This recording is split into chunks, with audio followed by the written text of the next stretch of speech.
Tonight, we're wrapping up our three-part exclusive documentary series about the history of racism in Oregon and Southern Oregon specifically. We revealed how the state was created to be a white utopia and how the KKK was so powerful a century ago, candidates for office wanted the hate group's endorsement.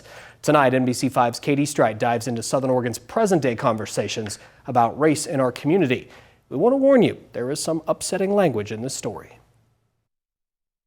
The year's 2000. Oregon's black communities and their allies attempted to get racist language out of the state constitution.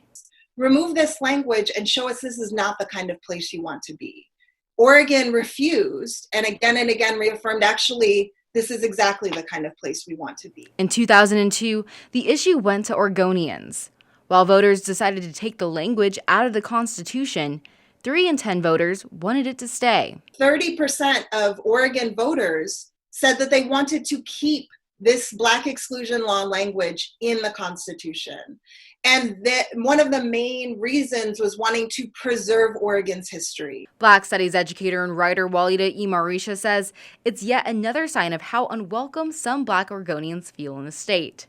Just because a sign comes down, just because a law finally comes off the books, does not mean it is a safe or welcoming place for people of color. But Blacks aren't alone in feeling like an outcast in Oregon. While the Latinx population has grown, many have been the victim of outright racism in the Rogue Valley. They don't want us here. We had 5 families leave this valley because of the way. 5 families left this valley. I couldn't say to them, no, don't leave.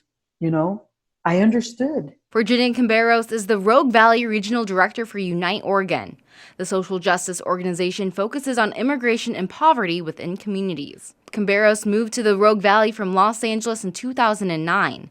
Not long after, she found a white bedsheet in front of her home. And there was writing on it, and I spread it open, I kid you not, Kitty, and it said, "Wetbacks must be bled like rodents, white supreme forever."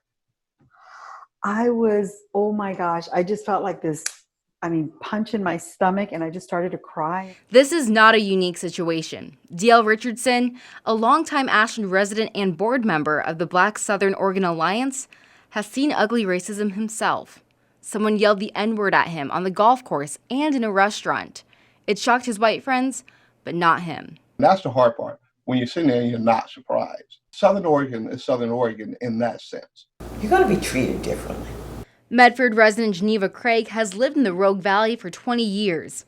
She grew up in the South during the Civil Rights Movement and even marched on Bloody Sunday as a teenager in Selma, Alabama. The peaceful protest turned violent when protesters were brutalized by police. What's happened this year, from the deaths of Breonna Taylor to George Floyd, have brought her to tears. Lord, what is it? How can today, we're beyond the 60s, when I was stepping out there and we were getting beat, I said that they can kill these young men and young women and nothing be done. Despite the heartbreak, she's amazed at the diversity of the people marching for equality and justice for all. Today, oh my God, I call it the Rainbow Coalition for sure. They're all, the colors on the skins, my God. I go, my goodness. And then in Southern Oregon, there are places where you don't see not one Black person. Not one. Totally white. And what are they saying? Black Lives Matter. Oh my God. I hear you telling me all lives matter, but there's a point where my life didn't matter because of the color of my skin. That's the type of mindset I had growing up. That's what had been put in my head, that your life could be taken or made because of the way you look or the way you look at another person. As protesters nationwide rally against systemic racism, Craig says there's a difference between the civil rights movement and what's happening today. Between then and now, the songs. We use songs to strengthen us. We use songs to pass messages to one another. We use the song to keep us moving forward. I wonder, can you hear Hear those freedom bells tolling. I wonder, can you hear those freedom bells tolling? Way over yonder, way over yonder, in freedom land.